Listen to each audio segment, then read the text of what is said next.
Hi, this is Tim of the 1916 Company. Welcome and thanks for logging on. If you love this watch, email me, Team Mosso at the1916company.com for purchase pricing and availability questions concerning this watch. And this watch with a steel cover and a titanium DLC case was launched by Urwerk in 2014 as a limited edition of 77 pieces. You're looking at the UR-105M Iron Knight.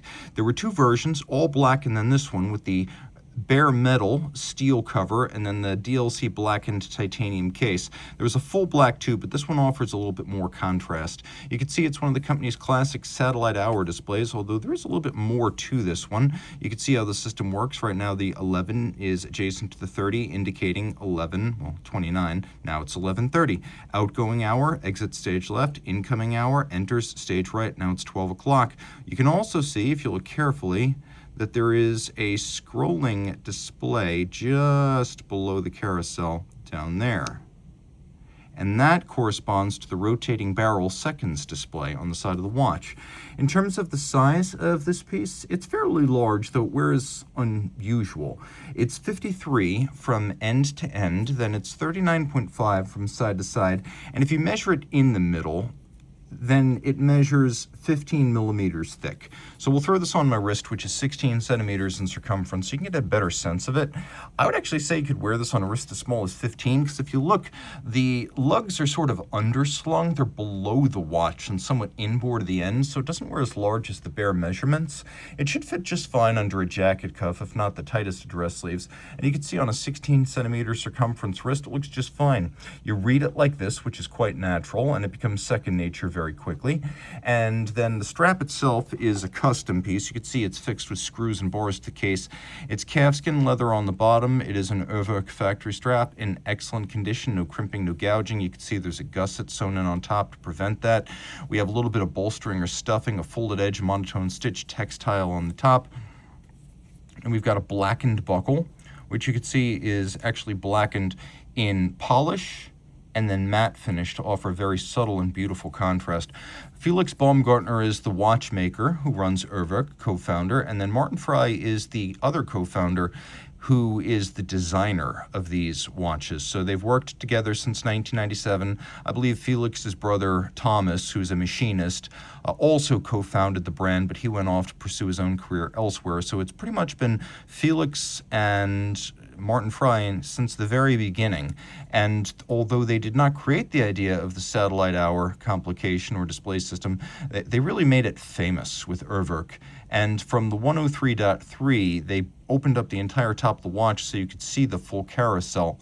And so being able to watch the pirouette of the individual wheels, motivated by Maltese cross selection mechanisms rather than AP's star wheel and jumper pawl. This is how their system at Urwerk is so much more durable than the Audemars Piguet system on the star wheels. And although you can't see it, it does have hacking. It's a Zenith Elite based caliber 695, I believe. It's been converted to manual wind operation. It's a 4 hertz beat rate. It has a 42-hour power reserve in this application. Yeah, it's based on the Zenith Elite 695, but converted to manual operation. I believe this is called the UR-5.01.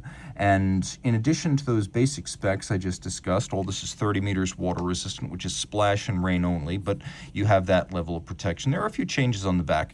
First, you can see in profile, you have that scrolling display of seconds. Then you also have a power reserve indicator, which you can also see here. And then finally, you have this unusual display system that indicates the oil change interval. Now, it starts here and then it runs all the way around, so it's at the beginning of its travel, not the end.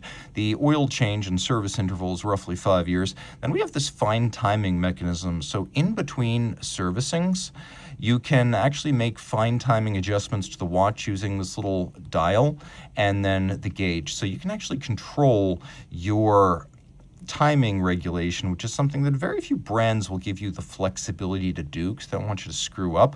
But Urwerk clearly trusts its customers. You can see there's a little bit of a texture on the Caseback, so it'll hug and adhere to the wrist. You can see this is number 7 of 77, and this is all titanium and blackened DLC. We'll do a lume shot because there's actually quite a bit of lume to appreciate on this watch.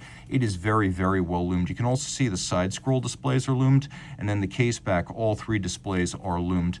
And it's probably even more spectacular to operate this in the dark than in the light because you can really see the carousel and its individual parts whirling around. Lots to love here from Urwerk, one of the great independents and still in the hands of the founders. Felix is a really nice guy, so if you want to buy a watch made by a person who is genuinely pleasant and approachable, this is a great way to get into independent watchmaking.